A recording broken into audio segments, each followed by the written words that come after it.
Hi, friends, and welcome to Season 3 of the School Librarian Learning Network podcast. I'm Steve Tatro, often known as Dr. T Loves Books, and I love talking about all things related to school libraries. I'm an old dog who's always trying to learn new tricks. That's why at each episode of the SLLN podcast, I'll chat with a school librarian about a lesson, program, or activity they love. Hopefully, this can be a place for school librarians to get ideas and find new ways to engage with their students and staff. Speaking of which, I'd love to hear about what you and your friends are doing in your school library. Email me at drtlovesbooks@gmail.com. That's drtlovesbooks@gmail.com to tell me about what you're doing, offer feedback about the SLLN podcast, or to request a podcast sticker. As Amy Herman likes to say, being a guest on a podcast is a great way to show your admins you are engaged in meaningful professional development and leadership in the profession. So drop me a line and let's chat. That being said, the opinions and ideas shared in this podcast by myself and my guests are our own and do not reflect those of our school districts. I just like to geek out about school libraries. So without further ado, let's get to this week's episode. Hey everybody, I am back. I've got a new friend. I'm very excited. Why don't we take a second and meet my wonderful guest. Alice, why don't you tell folks who you are, where you're at, and what you do? Well, I'm Alice Reinert, and I am an elementary school librarian in Topeka, Kansas. Yay, Kansas. I am the librarian at Wanamaker Elementary, and our student body is pre-K through 5th grade. We just lost our 6th graders last year to the new middle school. So interesting. We currently I have preschool through 5th grade. And yeah, I just finished my 12th year in the library. Way to go. So kind of came to this gig a little bit later in life, but I'm having so much fun that I just keep coming back. So love it. Yeah. I'm late to the profession too. So how did you end up in librarianship? Well, that's a great question. So I started out after college in high school English and speech and drama and did that for 10 years and then stayed home with my 4 kids for, I'd say 16, 17 years, honestly. Very involved, of course, in their life, in their schooling and activities. And when the last one was ready for high school, I was ready to get back into the workforce and the official workforce, and decided that I really didn't think I wanted to go back to grading essays every night. So while I loved teaching high school students, I just didn't want to do that every night essay grading. So took a look at, wow, what do I do? And school library, elementary school, I just thought seemed like it'd be a really fun job. And of course, trying to help my own children become voracious readers. Mm-hmm. I thought, well, you've got some experience there. So went that route. And because I had my master's degree, I had to get the certification. So I was able to do that pretty quickly. And nice. I got lucky and found a position right away. That's awesome. Boy, going from high school English to elementary library, that's a big shift in sort of your population there. Yes, a big shift. And honestly, I probably would not have had the guts to do that, except I had been doing some substitute teaching while I was home with my children. So I did do some substitute teaching, especially in the later years. And I did a lot of subbing in my own children's elementary school. Okay. So I thought, okay, I've done this and by subbing, I had a chance to really observe a lot of teachers and practices and felt like, I think I could probably do this. And I think I really wanted to go for the elementary level because of their excitement. I just felt like they had the more time to read. And I just felt like that natural desire or excitement would be more prevalent at the elementary level. So I don't know if I could, as a teacher, I don't know if I could teach at the lower grades, but I can see the library being a really fascinating place for the little kids because, like you said, that interest in reading, I think it's such a great time to really catch them and get them hooked on just loving books. And that's awesome that you were able to recognize that and kind of take advantage of it. It's just been such a great fit. I absolutely love getting to experience every student in school, every teacher in school, and the variety, all the different hats that we wear. It's just really suited me well, I feel. That's awesome. And I mean, one of the things I love is that we got connected because a mutual friend of ours said, hey, you two should chat, which I love. And she shared, or you shared, both of you shared your beyond checkout kind of concepts that you were doing. And I love this because so often people kind of look at the library and be like, okay, the library is books and checkouts. And those of us on the inside know there's so much more that a library can be. And so I love that you have sort of picked out some particular ways that we can kind of think beyond just kids coming in and borrowing books and then going away again. So I love that we're going to get to have this conversation. Before we kind of get into the specifics, I'm just kind of curious, like, what brought you to the realization that this was something that you kind of needed to pick out and focus on a little bit? Well, so my topic today is kind of going to zero in on different ways that I've worked to get the staff involved to help build that positive reading culture at school. I mean, we have our student-centered activities, but I've really tried to think of ways that I can get the whole staff involved in our activities. I just feel like, well, I really love the quote by Pernille Riff, who she is the creator of the Global Read Aloud. And I do that with second graders. I love that project. But she has the quote that says, a reading culture isn't something that you import. It's something you grow together. And I've always liked that quote because I feel like the library is kind of seen as can be seen as the hub of the school. And it does, like I mentioned, we have every student in school. We work with all the staff members, particularly the teachers. And so I felt like if we could bring everybody into some of these activities, that we would just, that would be a good thing. And I feel like me as the teacher librarian, I'm kind of that bridge that can act, someone that can act as a bridge with all the different populations in our school. Absolutely.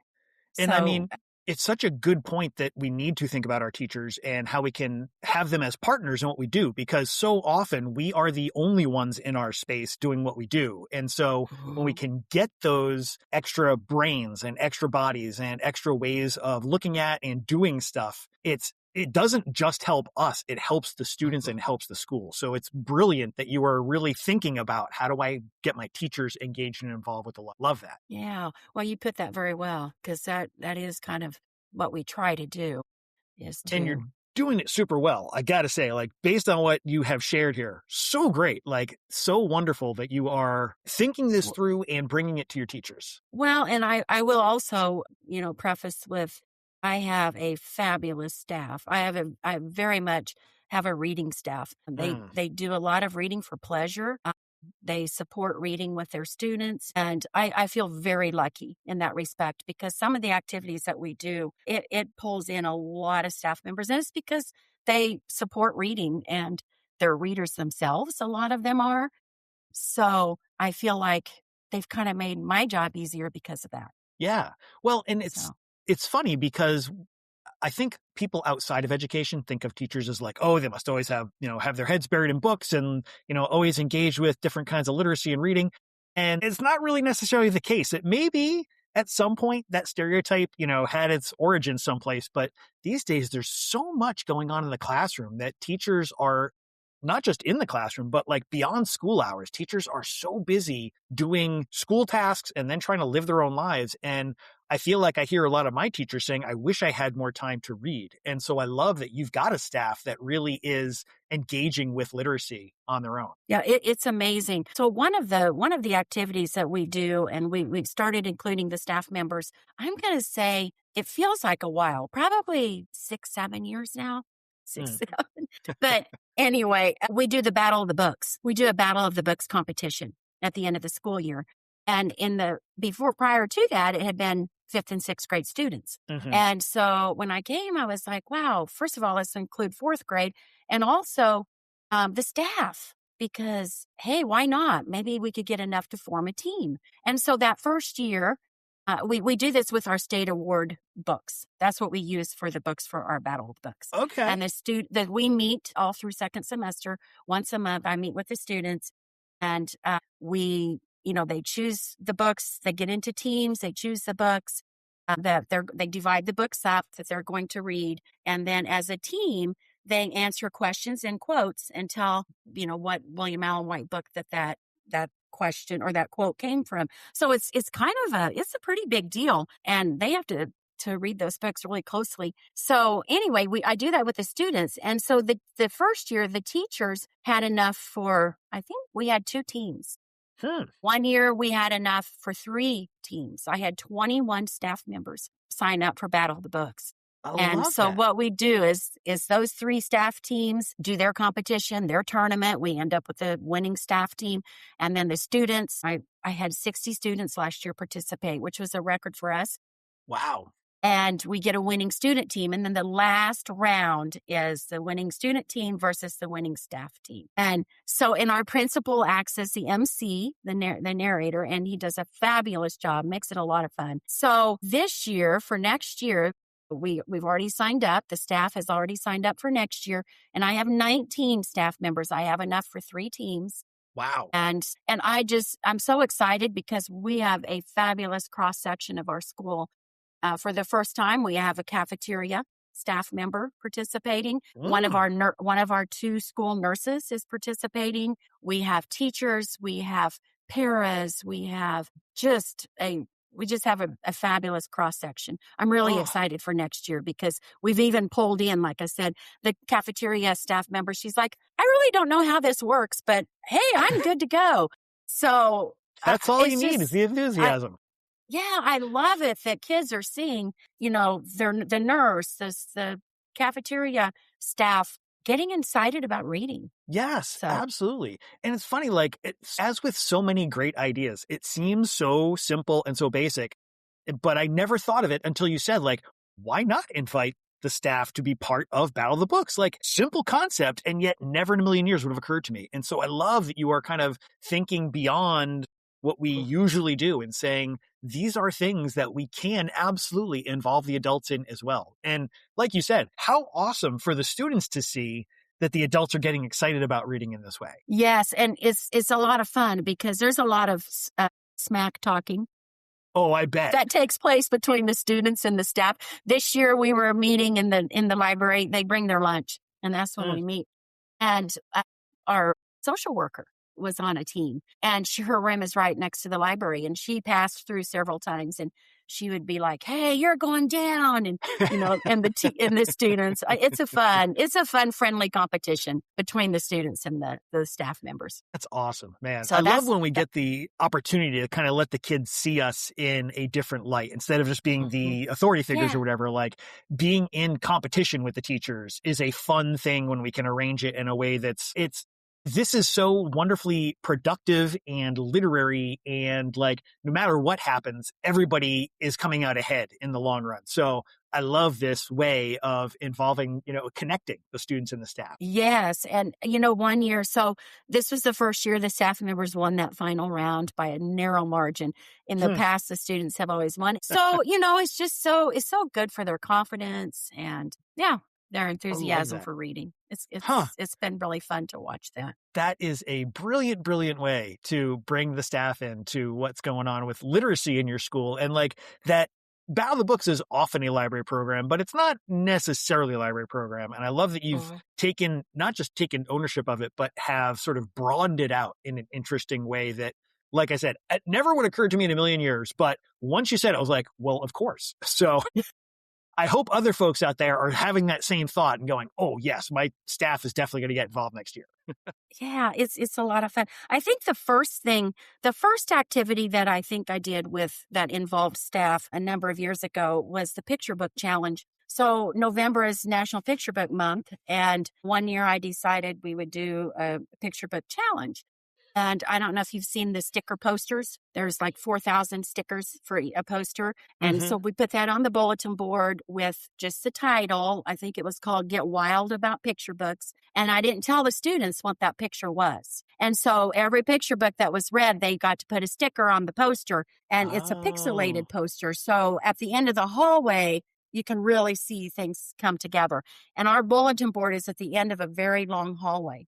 And so coming from the lunchroom, so the students see it all the time. And so we started with that. They got to put a sticker up. And then I had Chick-fil-A coupons and different stuff, different milestones as they met their reading challenges. And also the poster then was our school-wide reading challenge or picture book challenge. So I thought, now what can we do? How can we pull the staff into this? And so I had the staff members all who wanted to participate, which most of them did, tell me their favorite picture book. Okay. And if we didn't already have it, I ordered it. And we put a thing on the front that said, Mrs. Smith's pick or choice, and put that on the front of the cover. And then we put those all on display on a particular long shelf. Mm-hmm. And so that way students were checking out all this, the staff members' favorite picture books, which was a lot of fun. And that also opened up some conversations between the staff members and the students. And what was really fun too about that was the staff members trying to choose their favorite, because, some of them had a current favorite, or a lot of staff members went back into their childhoods and, hey, I loved that book. And it created a lot of conversations among the staff members, a lot of memories that came to light, trying to decide which book to choose. So that was probably the first activity that I did that pulled in the staff members. I love that. And I mean, I've heard of schools, I guess mostly middle schools and high schools, that do like a shelf curated by students or by a student or by a staff member. And that way you kind of got like this person's picks. But I love the idea of using it with picture books, which I don't think I've ever heard folks do before. And I love, and having that sort of sticker on the front is such a great way to kind of almost surprise the students in a way that like they might be taking the book off the shelf. I mean, you had them set up as a display, but I can also see at some point, like they take it off the shelf and there's a little sticker that says, oh, this is this person's favorite. Oh my gosh, that's so cool. Yes, because we do leave those stickers on. So that they do. And, so many of them they definitely want to check out their teachers. Which one is Mrs. Smith's favorite? And they always need that like insight. They want that inside information about the teachers. I love it. And it's such a great way. And like you said, conversation started for the teachers as well as for the students, as well as for the teachers and the students. And I mean, I'm now actually picturing like what a great icebreaker or get to know you activity to do during a staff day. Like, what is a book you remember from your childhood, or what is a modern favorite of yours, as a way to kind of both generate those lists of books that you can then kind of promote in the library, but also great just conversation starter, because we've all got a book somewhere that we love. Yes, that's a great idea, Steve. I love that idea, especially because my staff does like to read. That would generate a lot of conversation. So I think that's a great idea. I'm going to keep that in mind for the beginning of the school year. Please do. Yes, absolutely. And that we can build that list of titles that you might have access to at a later point too. And I usually, when I hear people are curating what their staff are reading or what their students are reading, it's here's what we have, pick the stuff that we already have. So I love that you're actually making sure that if you don't have it, you're going to get it and have it on hand so that the teachers and the students can enjoy it. So great. Yes. So nice. Yes. Something that was similar to that, a little bit, that was a lot of fun last year was, so over the summer, I got to thinking and I thought, I should have the staff members send me a picture of them when they were in elementary school and send me their favorite books at that point in their life and a reading memory. And so the people did that. I had enough to change it out every week during the school year. Wow. And I had a spot there right outside the library door. And the kids all go down this hallway because they go to music and PE and that way. So kids always see our walls. And I'd put it right outside the wall. And so we printed all those pictures, matted them, put them up. And then my clerk, my talented, fabulous clerk, made a thing that said, guess who, or what's your guess, or something like that. And so then we had a multiple choice of 5 staff members. And I'd had the answer sheet sent in the library. So the kids came into the circulation desk and circled the one that they thought it was and put it in a blue tub. And then on Friday, I would draw. And the first person I drew that had the correct answer then got a little treat. Oh, that's fun. But that was so fun because, pictures alone, especially of seeing the staff members as elementary students, was the kids loved it. And honestly, so did the adults. And like I said, I had enough to change it out every week of the entire school year. That's awesome. Even just there's several elements built into this that are so great. Like you said, the picture, awesome. Everybody's going to love seeing the pictures of old people as young people, because that's always fun. And then, I mean, I'm throwing myself in with the old people there, so don't Yeah. get me wrong. But then also the reading memory I love, because that's not something that would have occurred to me. Like, I love that you've got their picture and a book that they love, but there's so many great ways that a reading memory, like somebody could interpret that. And I'm sure that the responses you got were so varied and interesting, like just all different ways that they are remembering or recollecting their reading experiences. And that kind of gives the students another way to think about reading. Like maybe they're going to see something about reading that they haven't seen before as they get these ideas from their teachers, which is so much fun. So you much got fun. pictures, you got books, you got reading memory. And then on top of that, you also make it a competition, like a fun, friendly competition. So wonderful that there's this whole melange of wonderful things going on with this activity. It's so great. It was a lot of fun. A lot of fun.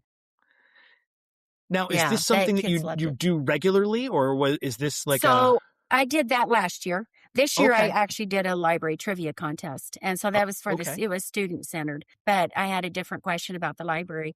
How well do you know your library? And then same thing, multiple choice. Which one of the following books would be a biography or something like that? And they would come in and do their. So I'm still working on what I'm going to do next year, because I really do like having that weekly contest. The kids love it. And it brings the kids into the library right first thing in the morning, because that's when they usually, they don't use class time to fill out their answers. They come in before school. Gotcha. And it gets the kids in the library and conversation with me. And it's good. Yeah, anything that we can among do. themselves. Yeah, absolutely. Like conversation among themselves, absolutely. And also anything that's going to get them in the door of the library, because sometimes that's all it takes for a kid to see a thing that is then going to be read or borrowed or used. Like, might be a book, but it might be other resources. It's the kids that don't come through the library regularly that I feel like miss out. And this is an opportunity to sort of almost rope them in. You're kind of baiting the hook and sort of saying, hey, here's something you can take part in, and just all you got to do is come in the library. And it's like, I almost feel like we're playing Wicked Witch or the Gingerbread House, like, oh, hey, come and check it out, and just come on in. We also have a dictionary like the size of this. It's huge. Nice. And it was just kind of hanging out in the back of the library. I'm like, wait a minute, let's wheel this over here to the bottom of the ramp where the kids come down, and put a little board up and have a different word. My library leaders change the word out all the time. And I'm amazed at the number of kids that come through and stop at that huge dictionary and, hey, I found the word, or try to find the word. So again, it's those little, trying to lure them in. Yeah, so great, man. And so you've got some awesome stuff going on here with your staff. So you've also got, I'm seeing some contests here. And are these contests that you pull your teachers into as well? Or Yes. Okay. We do. So every year I try to do a contest at least once a year. And, last year it was taking a Pringles can and making it into a book character. We've had pumpkins, making into characters. I've only had one go rotten. We did that one year. One year I did potatoes, and they made their potatoes into book characters. One year we did an undercover gingerbread man at Christmas time, and they made their gingerbread man a book character.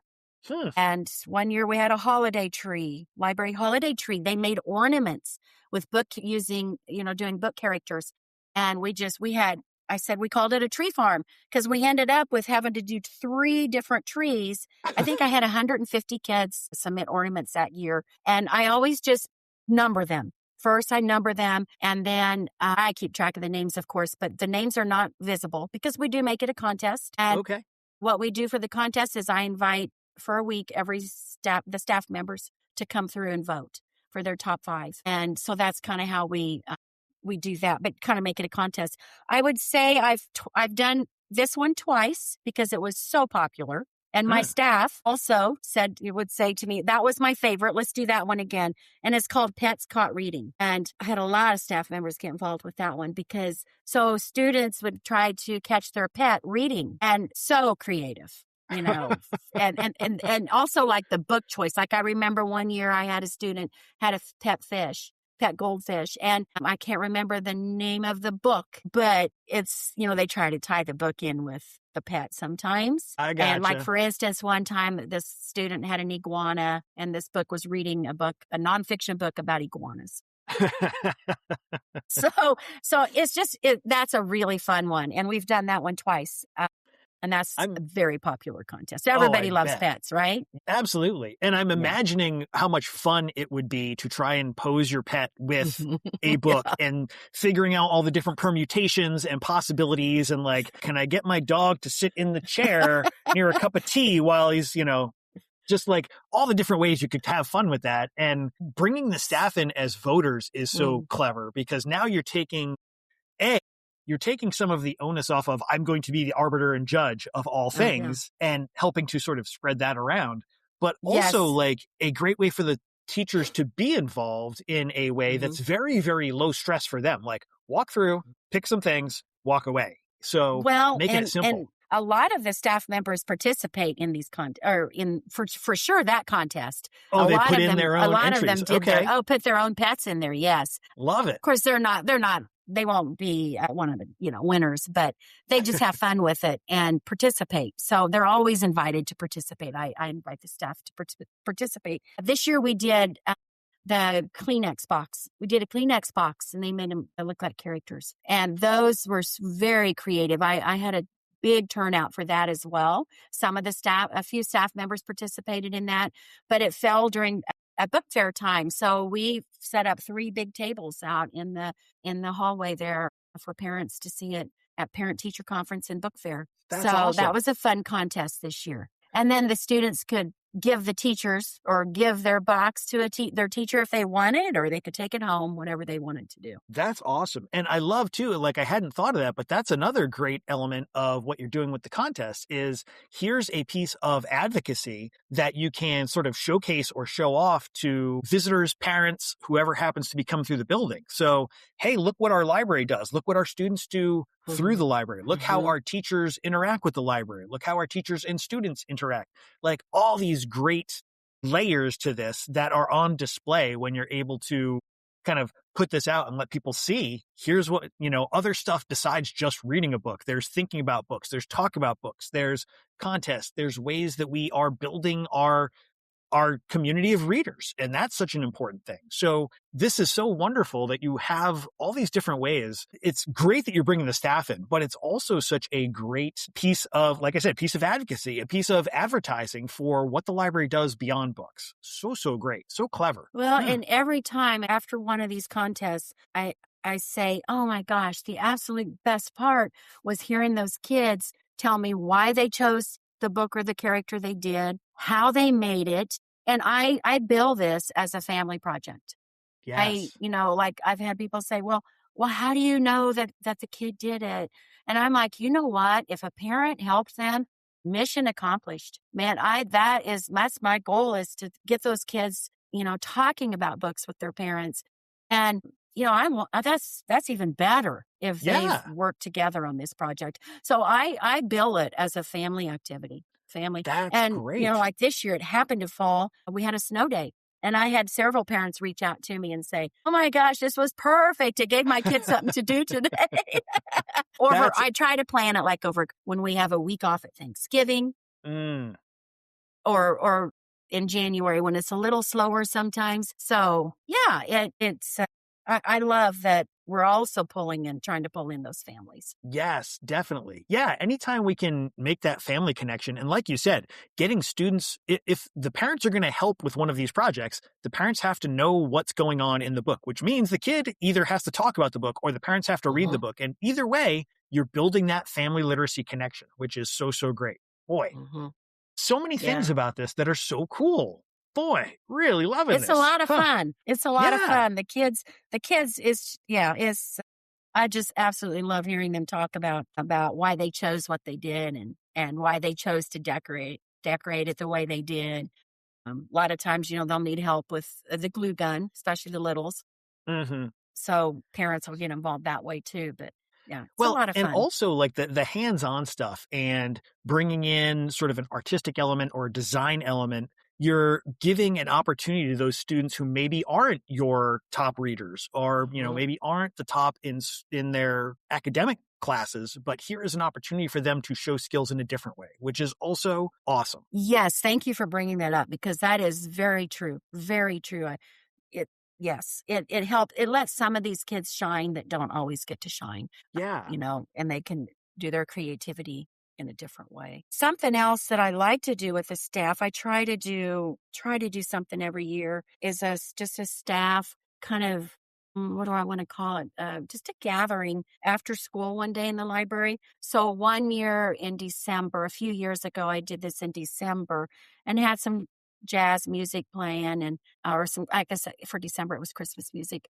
But we had, and some healthy treats, and we did folded trees with folded book trees, like Christmas trees, and then they decorated them. But they folded. I went to the dollar store and bought some hardcover books or paperback books, and they did the folding, and it turned out to look like a Christmas tree. And then I had a bunch of stuff that they could decorate with, and so that was a fun staff activity after school one day in December. Last year we did diamond art bookmarks. I had my book club kiddos do that. And it was such a hit with them. We did little animal bookmarks I did those with the book club. But so then I got to thinking, hey, I could do this with the staff. And so I ordered like some florals and just different designs, and invited the staff members to do it after school one day. And that was a lot of fun. The diamond art is where you take the kind of like the little glue thing, and you pick up your little tiny rhinestone, and it's kind of color coded. They turn out really fun, and you just slip them over the page of a book. And so that was a fun staff activity, just kind of a little bonding time on that is kind of how I see it. That's another one of these things that is blowing my mind with how simple and yet perfect it is, because we do so much programming for our students. I literally never thought to do a program like I do for students, for staff. Like, yes, we want students to come in and have fun and enjoy the space so that they socialize, so that they build community. We also want to do the same thing for our staff members. Why wouldn't we want to do the same thing for our staff members? Boy. So that's been a lot of fun. So I'm always on the lookout. In fact, just the other day I was at my mom's, and she said, "Hey, Alice, did you see these? Did you see this little project here?" I think it was a crocheted bookmark thing. And I said, "Oh, Mom, let me take a picture," because it looked like it was something that maybe we could, fit into a couple hours, because I kind of have to go for things that I think we can complete in a shorter amount of time. So I'm always on the lookout. Yeah. And like so often I feel like maybe it's just in my district, but like I've been in my district for 25, 26 years, 27 years, a long time. And most of our activities for staff are, we're going to pick a Friday near a weekend and we're going to go to the bar. And there's some people who don't drink. There's some people who just aren't interested in the bar, noise and whatnot. So they're only sparsely attended. Here's an opportunity for people to come together and have that same community, that same fellowship, those same connections in a different kind of a space, but one that is going to promote them working together, and conversing with each other. And like, I have no doubt that just by the fact that they are in the library, at some point, somebody's going to mention, "Oh, hey, there's a great book that I read," or "That reminds me of this book." Like, conversations are going to happen around literacy when you're in a literary space, and you're giving them that space and that opportunity to have just organic conversations and make those connections, and also to see what a great space the library is for stuff beyond just books, because here they are, like, doing an activity that maybe it's centered around books, but it's also beyond that, and helping them kind of get the big picture of what the library is for their students, experience it. Yes, you put that very well. And it is, I did notice that there was just to hear them converse with each other and relax at the end of a day, and just, chat, just be able to have some time to chat with each other. Using the library as a safe and fun space. I mean, that's what we want. That's what we want for all of our students to have. Let's have it for our staff too. So clever, Alice. I love this. Well, send any ideas you have my way, because I'm always on the lookout for something that will fit in that time. So that great. time frame. But we Man. do have posters too. The teachers have posters or staff members outside their doors if they want one. And it's, look what Mrs. York is reading. And then it's a Bitmoji of her with the book. And then there's a white space where they can write in the book they're reading. And then at the bottom, what are you reading? And I started those with the intent of hopefully opening some conversation between students and teachers. Mm-hmm. And I still do see those posters outside their rooms. It's been a number of years now since I did those actually, but I still see those outside their rooms and it's fun to stop. And I always stop and look to see what they're reading. Yeah. It's interesting to see what the adults are reading.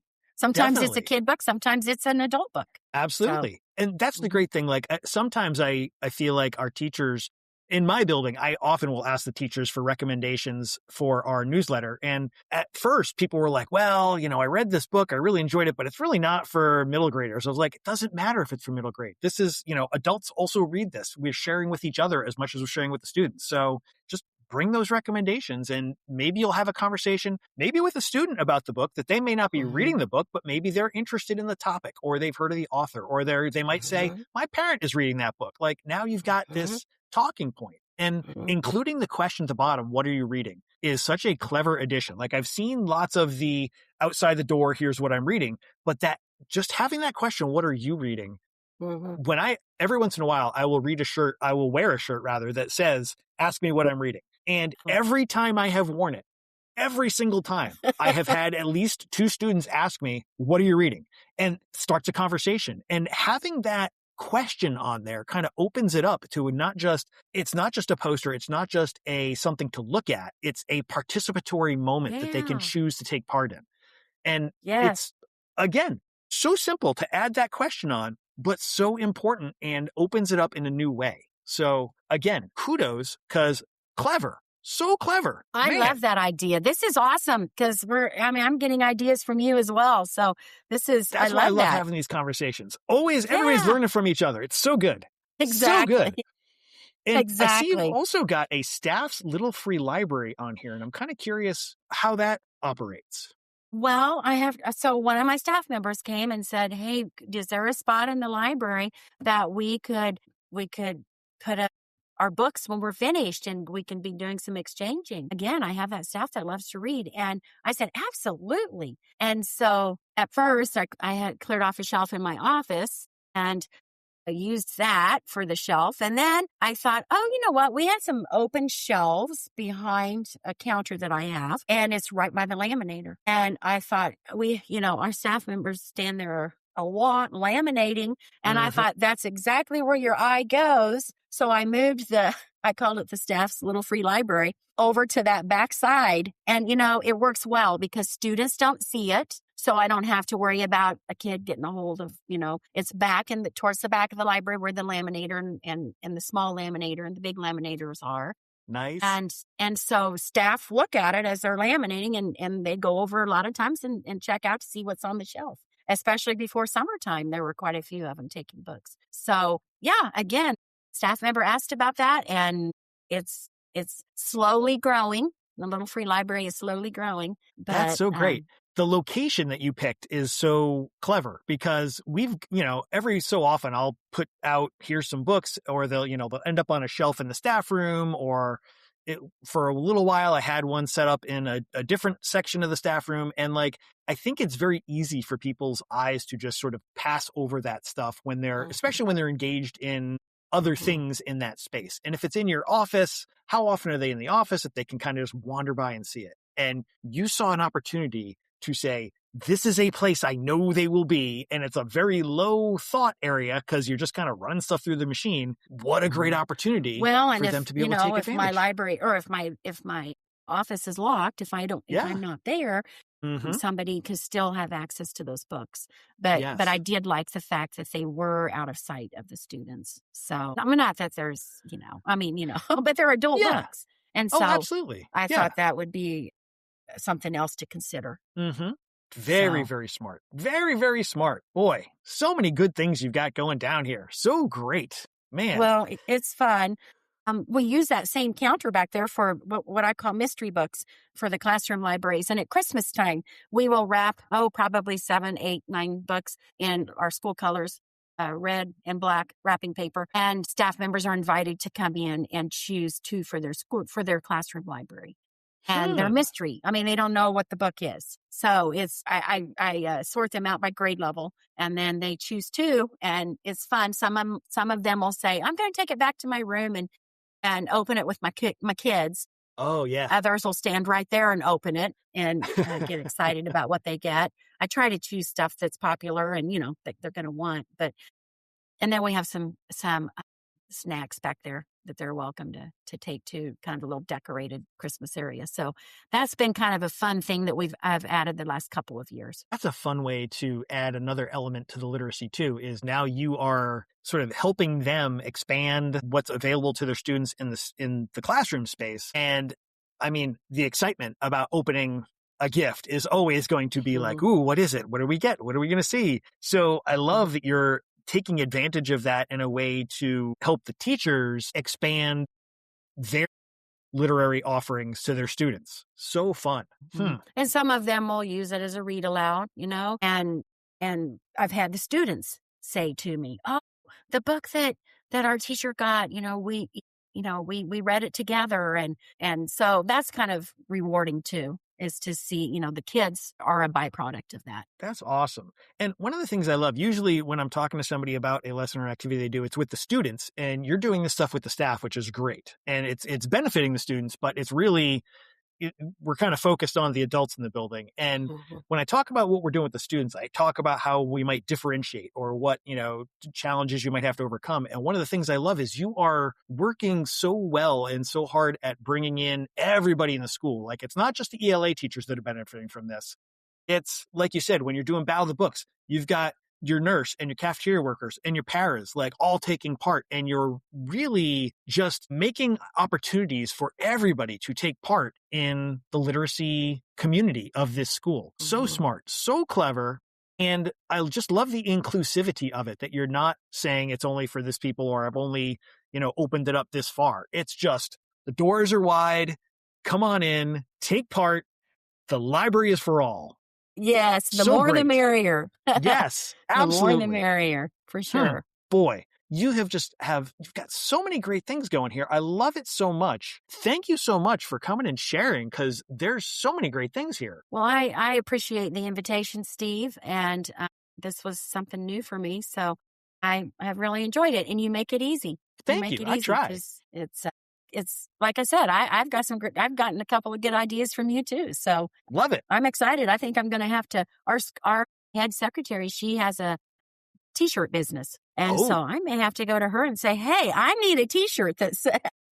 Absolutely. I got mine from Jarrett Lerner, who is a great author and artist. Oh, yeah. And every so often he'll do different library or school related shirts, book related shirts. And that was one of them. And I love it. I'm wearing it out, which is a problem, but that's a problem for another day.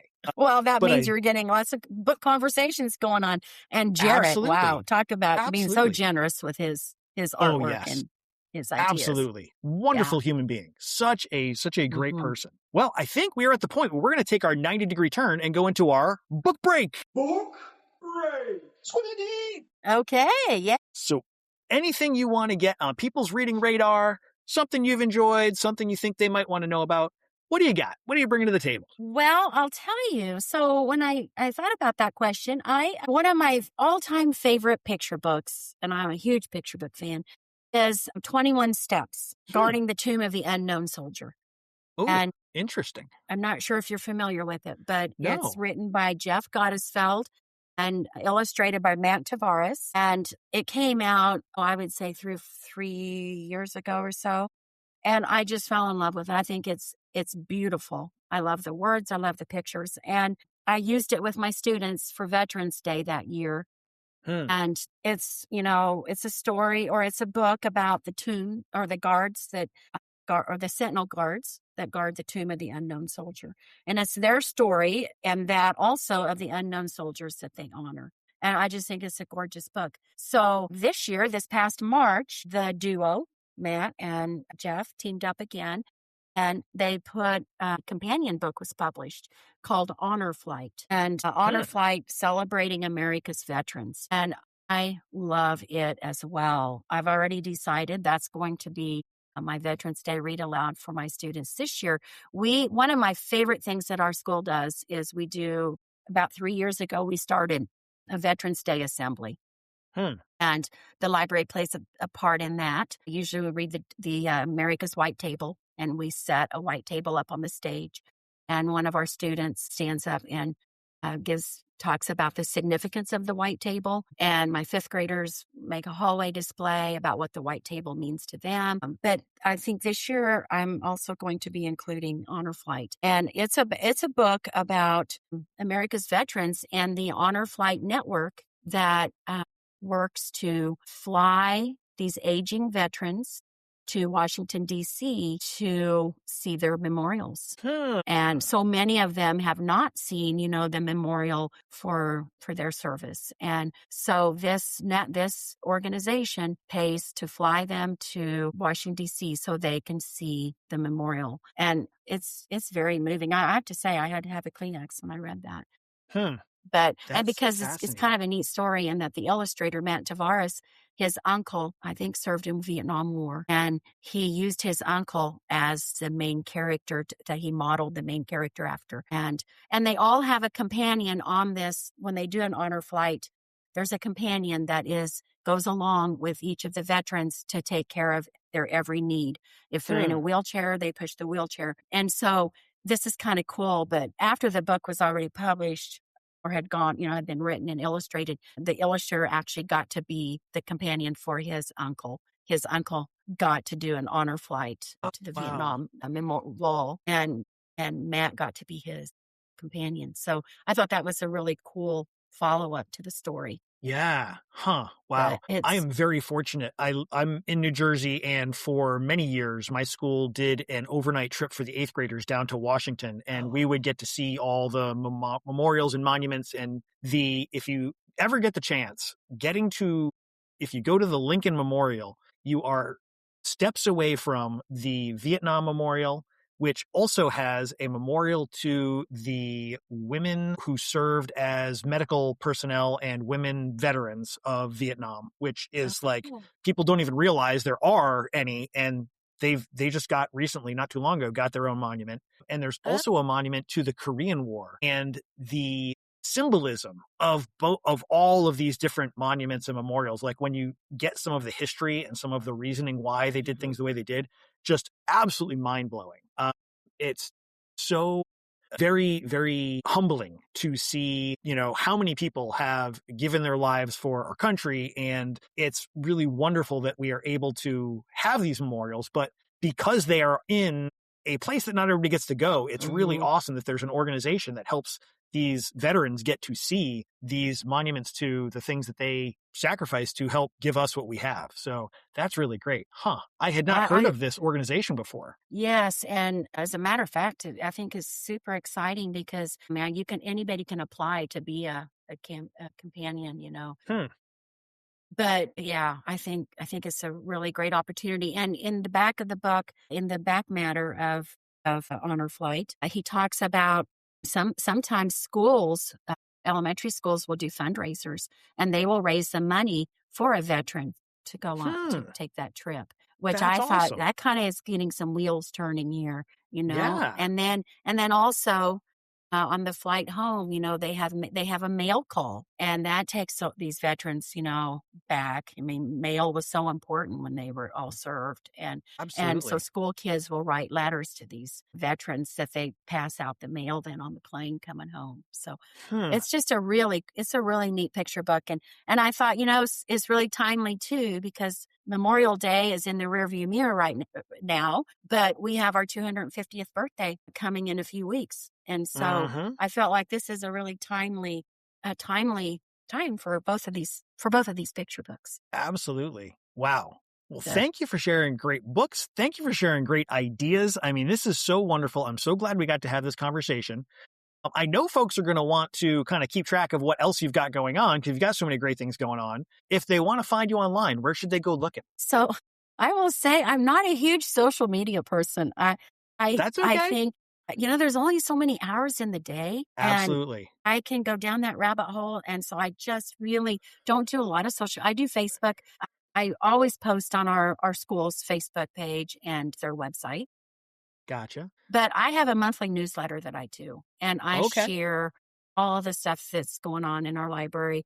And I'm also Stuco sponsor, so I put a lot of that in there. But I do that monthly newsletter. So that's where my ideas land. And I send that Gotcha. newsletter to our whole school community, Nice. to parents and to, all my staff members, obviously, and just the school community. So That's a great way to kind of get that message out there too, because especially if we're taking the time to put together a newsletter, if it's for students, if it's for staff, why wouldn't we want it to go to the wider community so they're aware of, here are things that we're doing for our kids? Well, and again, advocacy, especially in this, of budget cuts. I feel like the more our administration and our community can see the value of your space, then yeah, that's a good thing, especially in this day and age. Absolutely. Well, thank you again. I truly appreciate you taking the time to share with us. This has been a wonderful conversation. I truly appreciate it. And I know folks are going to, if their brains are anything like mine, they are buzzing with so many different thoughts and ideas now of ways we can get our staff involved. So thank you so much. Thank you.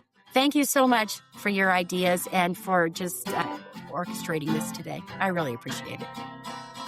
Thanks for joining us for this episode of the SLLN podcast. Be sure to check out the show notes for the episode. They feature links to resources shared by our guest, as well as ways to keep in touch with them, and links to the book break titles. I'd love to hear from you. If you have feedback, a comment, an idea, a question, or something you want to share, you can email drtlovesbooks@gmail.com. That's drtlovesbooks@gmail.com. Know a librarian with something we could learn from? Let us know. Until next time, be good, be safe, and be well.